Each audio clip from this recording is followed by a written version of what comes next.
A uniform chain of mass m and length L overhang a table having mu is equals to coefficient of static friction. Find the maximum length of chain that can hang without slipping. देखो ये कब slip करना start करेगी, जब M G will be greater than this force of friction.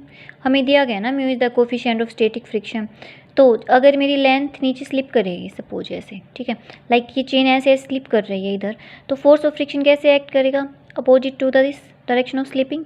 सो एक force of friction इधर act कर रहा है इस चेन पे, लेकिन वो फोर्स ऑफ फ्रिक्शन सिर्फ कौन से पार्ट पे एक्ट कर रहा है, जो टेबल के ऊपर है. इस वाले पार्ट का तो कोई लेना देना नहीं है फोर्स ऑफ फ्रिक्शन से. फाइन. अच्छा, अब ये टेबल चेन कब तक ऐसे ही रहेगी विदाउट स्लिपिंग, ऐसे हैंग करेगी, जब तक ये फोर्स ऑफ फ्रिक्शन है ना ये ग्रेटर देन रहे जो हैंगिंग पार्ट है उसके वेट के.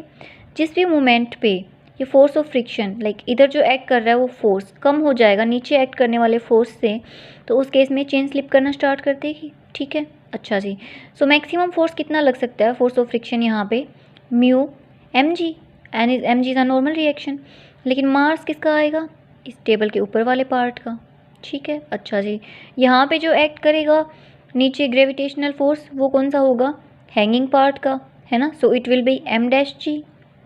Now to find the maximum length which can hang without slipping we must equate this force of friction with this M dash G. Now force of friction की value क्या आएगी हमारे पास, mu N होता है ना, mu, और N will be M double dash G. M double dash is the mass of this part on the table. And now let's calculate the value of m dash and m double dash. M dash is m by L. M is the mass of the chain and L is the length of chain. ठीक है, this is mass per unit length multiplied by the length. ठीक है. m double dash will be m by L into L minus x. Now putting the values for maximum length, this limiting force of friction must be equal to the weight of the hanging part. Now mu m double dash is m dash.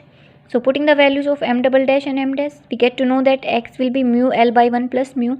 So इसका मतलब क्या है कि just अगर किसी भी reason से अगर हल्की सी भी मेरी ना चेन इस लेंथ से स्लाइड से भी अगर थोड़ी सी भी ज़्यादा हैंग कर गई ना, तो चेन स्लिप करना स्टार्ट कर देगी.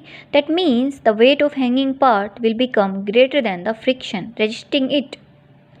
Now length of part on table will be L minus x, so simply L by 1 plus mu. Now see, find the work done by friction when chain completely slips off the table. अच्छा, इसके क्या मतलब है, जब chain slip करना start करेगी ना तो फोर्स ऑफ फ्रिक्शन कुछ तो वर्क डन करेगा ना इस चेन को रोकने के लिए.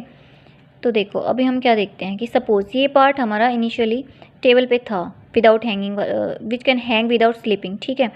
जब चेन स्लिप करना स्टार्ट करेगी तो ये पार्ट इधर आने लगेगी. ठीक है. और फ्रिक्शन का एक्ट करने का लगेगा, पीछे एक्ट करने लगेगा. लेकिन एक चीज़ देखो, धीरे धीरे धीरे चेन की लेंथ तो कम होती जा रही है ना. सो फोर्स ऑफ फ्रिक्शन जो वर्क डन करेगा वो कांस्टेंट तो नहीं होगा, है ना, क्योंकि धीरे धीरे हमारी चेन इधर स्लिप कर रही है. तो हम कैसे कैलकुलेट करें वर्क डन, ये तो वेरिएबल मास प्रॉब्लम हो गई ना. यहाँ पे simply F force into displacement तो हम लोग नहीं कर सकते.